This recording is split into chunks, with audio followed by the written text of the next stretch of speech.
Good evening, everybody. The battle over abortion rights in Michigan will be decided by voters this November, and that decision coming down late this evening from the Michigan Supreme Court in a 5-2 vote. The ruling means voters will decide whether to place abortion rights in the Michigan Constitution. It comes just a day before the ballots have to be completed, and months, of course, after the U.S. Supreme Court overturned Roe V. Wade. Our Jason Colthorpe is digging into the decision and what comes next, Jason.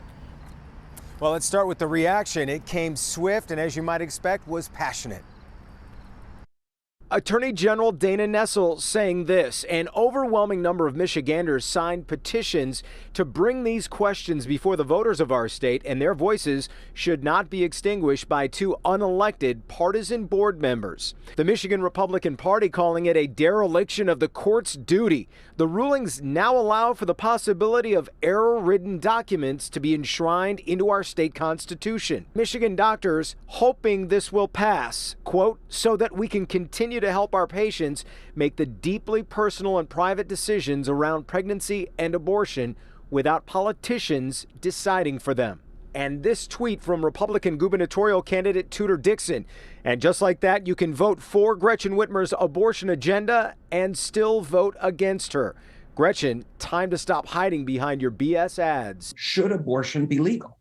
We've never had that debate here in Michigan. And now we will. Local 4 pollster Richard Zuba's data shows this proposal has a good chance of passing. This polls very strongly by 2-to-1 margins that voters do want to put in a constitutional right to abortion. Those voters being likely Democrats, and some political insiders say that means Republicans now have to go on the offensive. Much will depend on how strongly the Republicans, and particularly Tudor Dixon running for governor, can make the case that, in fact, this ballot proposal in November is extreme.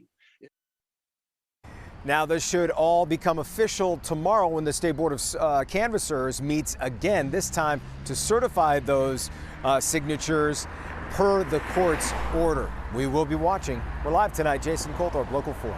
Okay, Jason, thank you.